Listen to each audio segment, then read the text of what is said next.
শিৱসাগৰ জেনুকটীয়াৰ শামছুৰ ৰহমান নামৰ এজন ব্যক্তিক এজন বনিয়াই গোপাল যোশীয়ে তেওঁ জোঁৱাই আৰু তেওঁলোকক যি মৃত্যু ভাবুকি প্ৰদান কৰিছে অতি দুৰ্ভাগ্য বিষয় আৰু আচৰিত বিষয়। 22 তাৰিখে এজাহাৰ দিয়া হ'ল, কিন্তু এতিয়ালৈকে একো ব্যৱস্থা লোৱা হোৱা নাই তেওঁলোকৰ ওপৰত। আৰু তেওঁলোকে জোৰ জবৰদস্তি কৰি গুণ্ডা বাহিনীলৈ মাটি দখল কৰিবলৈ যোৱাৰ চেষ্টাৰ লগতে তেওঁলোকক পৰিয়ালক মৃত্যু ভাবুকি প্ৰদান কৰিছে। সেয়েহে শিৱসাগৰ আৰক্ষী অধীক্ষক মহোদয়ক ইয়াৰ ওপৰত ব্যৱস্থা ল'বলৈ অনতিপূৰ্ণ ব্যৱস্থা ল'বলৈ আমি অনুৰোধ জনাইছোঁ।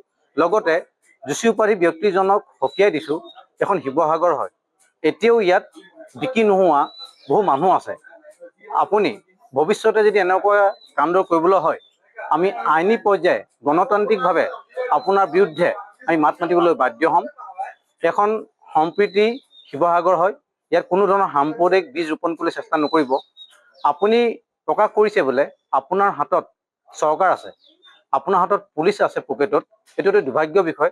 সেই আৰক্ষী বিষয়াক অধীক্ষক মহোদয় অনুৰোধ জনাইছোঁ যেন তেওঁ সমজুৱাভাৱে যদি ক'বলৈ বাধ্য সাহস কৰিছে যে মোৰ পকেটত পুলিচ আছে, মই RSSৰ সদস্য, এইটো এটা দুৰ্ভাগ্যজনক বিষয়। তেতিয়াহ'লে গণতন্ত্ৰ আইন ক'ত থাকিলে? সেয়েহে আৰক্ষী অধীক্ষক মহোদয়ক অনতিপলমে ইয়াৰ ওপৰত গোচৰ ৰুজু কৰি পেলাই, সহমততো গোচ ৰুজু কৰি পেলাই তেওঁৰ বিৰুদ্ধে আইনী ব্যৱস্থা ল'বলৈ অনুৰোধ জনালোঁ।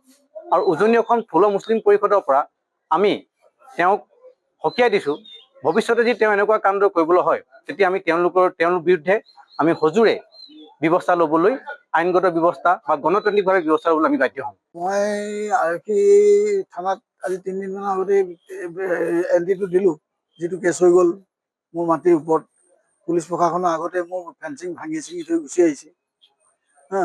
তথাপিও তেওঁলোকে কৈ থৈ আহিলে যে সোমবাৰৰ দিনা মানে আমাৰ DC, ADC আৰু কোনোবা আহিব, আহি পেলাই মীমাংসা কৰি থৈ যাবহি।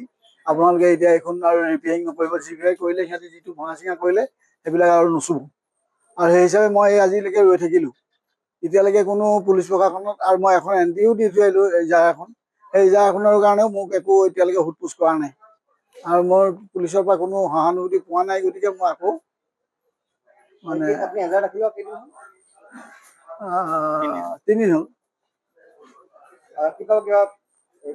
এতিয়ালৈকে একো আৰক্ষীৰ পৰা কোনো খবৰ পোৱা নাই।